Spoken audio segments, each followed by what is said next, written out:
happy to be back. So, what about coming back with all your friends and whatever? Will that be a bit of a distraction going out? No, I think you said going out. I've made mistakes in my life, if that's what you're aiming at. I'm 26 years old now, and hopefully I've learnt lessons. I've got my family here, and I'm stable. So hopefully nothing will happen. I'm just want to play football really more than anything.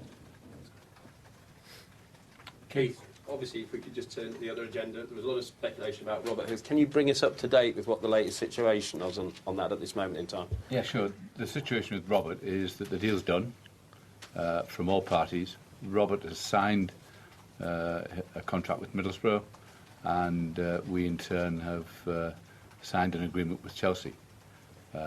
Peter Kenyon, the Chelsea chief executive, is currently engaged on other business and hasn't been able to sign the agreement. So technically, the deal hasn't been completed yet. I'm assured by Peter that that signature will be on the document within the next couple of hours, and that the deal will be concluded in good time.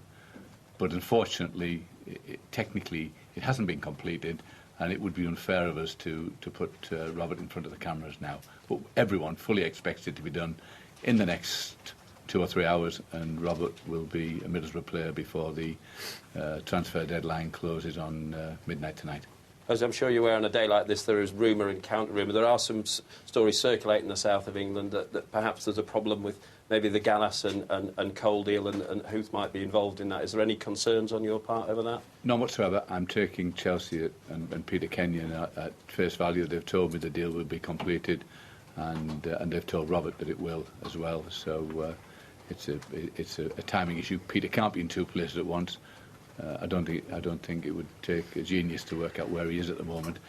But he's going to sign it on his return to Stamford Bridge. And on the subject of speculation, obviously you'd be aware that today's paper's filled with stories about Mark Viduka. What is the situation with Mark at a proposed move? Same as it was yesterday. Mark's an important part of our plans. He's a Middlesbrough player and he's staying at Middlesbrough. End of the story. No worries at all in your mind that he would be a Middlesbrough player by the next game? Pardon the Freudian slip there. Do you know something I don't? No, Keith, I don't. A new Middlesbrough player. Yeah, he will be a Middlesbrough player for the rest of this season, for sure. And Jason, your situation? Jason, the deal has been completed, and we will probably have a similar press conference tomorrow to unveil Jason and Robert. So effectively, Gareth, 3 new players. Is that where you stop? Well, I think we're running out of time, so probably, yeah. I mean, I think it's important that, I've had a chance to look at things over the last 10 days in particular, but over the 6 weeks of pre-season, performances like we had on Monday are unacceptable, and I need men in the side. I need character, leadership, and the people that we're bringing in will give us that. And it's time to start transforming the face of the club a bit, and we're heading towards that. And I said all along that I wanted quality, and that's what we've been able to do today. Robert Huth wasn't able to join you because he failed the medical a month ago. What's changed in that month? Surely if it was a short-term injury, he would have gone ahead then? He didn't fail the medical a month ago.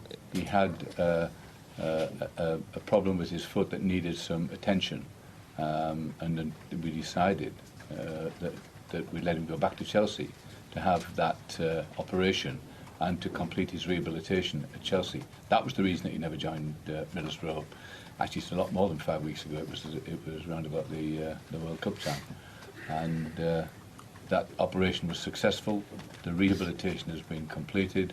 Robert is now in full training for a number of days, if not weeks, and we expect him to be in the side in the not too distant future. Jonathan, we just turn back to you. I mean, it's been a great experience, Real Madrid. What have you gained from that as an individual and as a person? Just being in different surroundings, being a foreigner as well. It's totally different. Like when foreigners come to England, it's hard for them, and it was hard for me as well. I've learnt a language, which is good, but the football thing was fantastic. When I was obviously training with the players, you just learn so many things as well.